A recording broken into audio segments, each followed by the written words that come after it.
Donald Trump's 57 most outrageous quotes from his Arizona speech.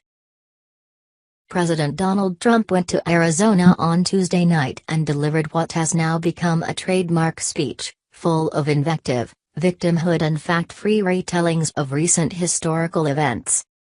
I went through the transcript of Trump's speech, all 77 minutes, and picked out his 57 most outrageous lines, in chronological order. They're below. 1.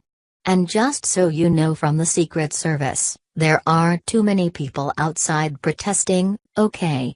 That I can tell you. This is, literally, the first line of his speech. Trump is obsessed with the idea that the opposition to him is overstated while the support for him is understated. They won't turn the cameras around and show the size of my crowds. CNN's Sabah Hamidi, who was on the scene of the protests, said that thousands of people were on the streets of Phoenix. 2. A lot of people in here, a lot of people pouring right now. They can get them in. Whatever you can do, fire marshals, will appreciate it. So many people love me, it's hard to fit them all in the building. But, try. 3. You know I'd love it if the cameras could show this crowd, because it is rather incredible. It is incredible. For the record, the cameras always show the crowd. Have for months and years. 4. We went to center stage almost from day one in the debates. We love those debates. The election ended 287 days ago, as of last night. 5. Our movement is a movement built on love. For a second, you might have been tricked into thinking that Trump was going to return to the message of unity and justice he laid out at the start of his Afghanistan speech on Monday night. Spoiler alert, he wasn't. 6. We all share the same home, the same dreams and the same hopes for a better future. A wound inflicted upon one member of our community is a wound inflicted upon us all. The second sentence of this is verbatim from his speech on Monday. But as the rest of Trump's speech shows, these are just words to him. He reads them but doesn't understand them. Or believe them. 7. I see all those red hats and white hats. It's all happening very fast. It's called, Make America Great Again. Trump conflates a call to unity and an end to divisiveness with supporting him. The country is coming together because lots of people at a campaign rally have MAGA hats on. 8. Just like, the media doesn't want to report that I spoke out forcefully against hatred, bigotry and violence and strongly condemned the neo-Nazis, the white supremacists, and the KKK. 9. So here is my first statement when I heard about Charlottesville, and I have a home in Charlottesville, a lot of people don't know. Follow this logic. The media says I didn't condemn the white supremacists and neo-Nazis in Charlottesville. I did, because I have a house there, which many people don't know. 10. So here's what I said, really fast. Here's what I said on Saturday. We are closely following the terrible events unfolding in Charlottesville, Virginia. This is me speaking. We condemn in the strongest possible terms this egregious display of hatred, bigotry and violence. That's me speaking on Saturday. This is what he actually said, italics, bolding mine. We condemn in the strongest possible terms this egregious display of hatred, bigotry and violence, on many sides. On many sides. It's been going on for a long time in our country. Not Donald Trump, not Barack Obama. This has been going on for a long, long time. Which is not the same thing. At all. 11. I think I can't do much better, right? No, you could have done much, much better. Just ask your own party, the vast majority of which condemned your Charlottesville comments. Also, Trump is always doing great. 12. I hope they're showing how many people are in this room, but they won't. 13. I call them anarchists. Because, believe me, we have plenty of anarchists. They don't want to talk about the anarchists. Believe me, I know anarchists. The best anarchists. Bigly. 14. If you're reading a story about somebody you don't know, You assume it's honest, because it's like the failing New York Times, which is like so bad. It's so bad. I have no idea what Trump's point is here. But man, the New York Times is failing, right? 15. Or the Washington Post, which I call a lobbying tool for Amazon. Okay, that's a lobbying tool for Amazon. Amazon doesn't own the Washington Post. Jeff Bezos does. 16. Or CNN, which is so bad and so pathetic, and their ratings are going down. I'll just leave this here. 17. I mean, CNN is really bad, but ABC This Morning, I don't watch it much, but I'm watching in the morning, and they have little George Stephanopoulos talking to Nikki Haley, right? Little George. A few things. 1. Trump watches TV constantly. 2. Little George, Trump as bully-in-chief. 18. I didn't say I love you because you're black, or I love you because you're white, or I love you because you're from Japan, or you're from China, or you're from Kenya, or you're from Scotland or Sweden. I love all the people of our country. Interesting that he name-checked Kenya here. 19. How about all week they're talking about the massive crowds that are going to be outside? Where are they? Well, it's hot out. It is hot. I think it's too warm. It was warm. 105 or so, but, again, multiple media reports, including CNN's, show that there were thousands of protesters. 20. You know, they show up in the helmets and the black masks, and they've got clubs and they've got everything, Antifa. My favorite line of the speech, especially Antifa. Which Trump shouts. Also, you must watch this until the end. Trust me. 21. Then I said, racism is evil. Do they report that I said that racism is evil? Narrator voice, they did. 22.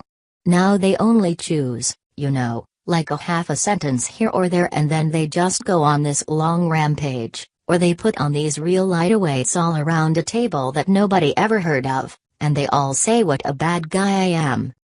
This was the second paragraph of CNN's story about Trump's August 14 statement on Charlottesville. Racism is evil, and those who cause violence in its name are criminals and thugs, including KKK, neo-Nazis, white supremacists, and other hate groups are repugnant to everything we hold dear as Americans, Trump said in response to the attacks in Charlottesville, Virginia, over the weekend. 23. But, I mean, do you ever see anything, and then you wonder why CNN is doing relatively poorly in the ratings? 24. But with me, they wanted me to say it, and I said it. And I said it very clearly, but they refused to put it on. The issue was that Trump said, on Saturday, August 12, and then again on Tuesday, August 15, that the violence and hate on display in Charlottesville was on many sides, and then that both sides were responsible for it. And, the news media didn't condemn Trump for that, it was his own party who did that. 25. I hit him with neo-Nazi. I hit them with everything. I got the white supremacists, the neo-Nazi. I got them all in there, let's say. KKK, we have KKK. I got them all. This is revealing in a way Trump doesn't mean it to be. He views the naming of the KKK and the neo-Nazis who were responsible for this violence as a box-checking exercise. I said their names, so what's the problem? Of course, Trump didn't call out these groups in his initial statement on Saturday, which was the problem. 26.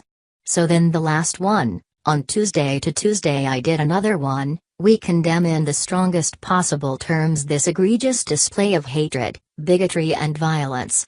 It has no place in America.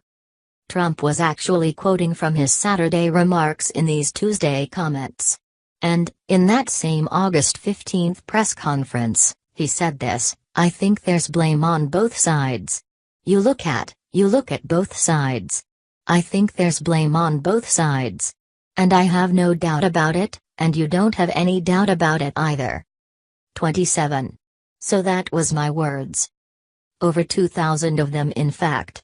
all dedicated to rewriting what he actually said about Charlottesville. 28. Now, I was a good student. I always hear about the elite. The elite. They're elite? I went to better schools than they did. I was a better student than they were. I live in a bigger, more beautiful apartment, and I live in the White House, too, which is really great. Always remember this fundamental truth about Trump: he has always felt like the guy on the outside looking in, the guy people wouldn't accept in their social circles and wouldn't let into their club. Stuffing it in all of their faces is the primal motivation for everything in his life. Hence all the bragging about what he has and what he's done. Related, Trump and Ric Flair have a lot in common, including the hair. 29. The words were perfect? They only take out anything they can think of, and for the most part, all they do is complain. But they don't put on those words. And they don't put on me saying those words. Trump is not sorry. Not ever. He has convinced himself that what he said initially about Charlottesville was perfect. And, I realize this may be getting repetitive, but the media reported every word Trump said about Charlottesville. Period. The end. 30. And yes, by the way, they are trying to take away our history and our heritage. You see that? This is demagogic language from Trump about the media. They are trying to rob us of our history and our heritage. You don't have to look very hard to see racial and ethnic coding in that language. 31. I really think they don't like our country. I really believe that. Trump's claim that the media doesn't like America is hugely offensive. Offensive and dangerous. Imagine any other president saying anything close to this, and what the reaction would be. 32. Look back there, the live red lights. They're turning those suckers off fast out there. They're turning those lights off fast. Narrator voice, they weren't. 33. CNN does not want its falling viewership to watch what I'm saying tonight, I can tell you. See number 16. 34. If I don't have social media, I probably would not be standing. Same. 35. They'll say, Donald Trump is in a Twitter storm. These are sick people. Your guess is as good as mine. 36. You would think they'd want to make our country great again, and I honestly believe they don't. I honestly believe it. The media, in Trump's telling, is rooting against the country. Let me say again, rhetoric like this is offensive, dishonest and dangerous. 37. The New York Times essentially apologized after I won the election, because their coverage was so bad, and it was so wrong, and they were losing so many subscribers that they practically apologized. Narrator voice, they didn't. 38. I must tell you, Fox has treated me fairly. Fox treated me fairly. I am watching two clown announcers on at Fox News as they try to build up failed presidential candidate Little Marco. Fox News is in the bag, Donald Trump, March 2016. 39. How good is Hannity? How good is Hannity? And he's a great guy, and he's an honest guy. And Fox and Friends in the Morning is the best show, and it's the absolute, most honest show, and it's the show I watch. Simple truth, Trump likes Hannity and Fox and Friends because they say nice things about him. He likes people who like him. 40. Oh, those cameras are going off. Wow. That's the one thing, they're very nervous to have me on live television. Narrator voice, they weren't. And, they aren't. 41. I'm a person that wants to tell the truth. I'm an honest person, and what I'm saying, is exactly right. According to the Washington Post, Trump has made more than 1,000 misstatements since being sworn in as president on January 20. 42. You've got people outside, but not very many. He is obsessed with crowd size. Obsessed. 43. So, was Sheriff Joe convicted for doing his job? He was actually convicted for contempt of court after refusing to stop his long-running targeting of Hispanics. 44. He should have had a jury, but you know what? I'll make a prediction. I think he's going to be just fine, okay? The pardon tease. Make sure to stay tuned for next week's episode. 45. It was like 115 degrees. I'm out signing autographs for an hour. I was there. That was a hot day. It was hot. But I am still very popular. Extremely popular. Believe me. And for what it's worth, CNN White House reporter Kevin Liptak emails, it was 106 degrees and he spent no more than 25 minutes shaking hands. 46. But believe me, if we have to close down our government, we're building that wall. Let me say it again, no more government shutdowns. Senate Majority Leader Mitch McConnell, August 2015. 47. Extreme vetting, I came up with that term. He says proudly. 48. And we have to speak to Mitch and we have to speak to everybody. 49. But, you know, they all said, Mr. President, your speech was so good last night, please, Mr. President, don't mention any names. So I won't. No, I won't vote, one vote away, I will not mention any names. Very presidential, isn't it? Very presidential. This is Trump taking a shot at John McCain, who is currently battling brain cancer, for voting against the repeal and replace health care legislation. It's also Trump showing how closely he reads press coverage and how he likes to openly flout suggestions of being more presidential. 50. And nobody wants me to talk about your other senator, who's weak on borders, weak on crime, so I won't talk about him. Nobody wants me to talk about him. Nobody knows who the hell he is. Jeff Flake is a sitting Republican senator.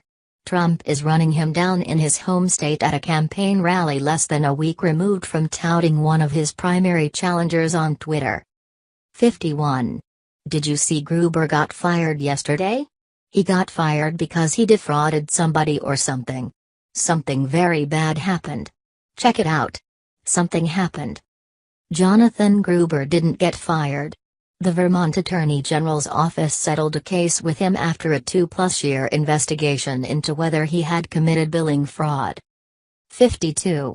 One vote, speak to your senator, please. Speak to your senator. McCain cast one of the deciding votes on health care. But he's not going to name names. 53. I think we've gotten more than anybody, including Harry Truman, who was number one. But they will tell you we've got none. This claim is, wait for it, not entirely true. 54. But Kim Jong-un, I respect the fact that I believe he is starting to respect us. I respect that fact very much. Respect that fact. Respect that fact. 55. I don't believe that any president has accomplished as much as this president in the first 6 or 7 months. I really don't believe it. Trump believes that by saying things, he wills them into existence and truth. He doesn't. 56. They're trying to take away our culture. They are trying to take away our history. Dog whistle. 57. So I think we'll end up probably terminating NAFTA at some point, okay? Probably. Way to throw a major policy pronouncement into the end of a speech while negotiations are ongoing.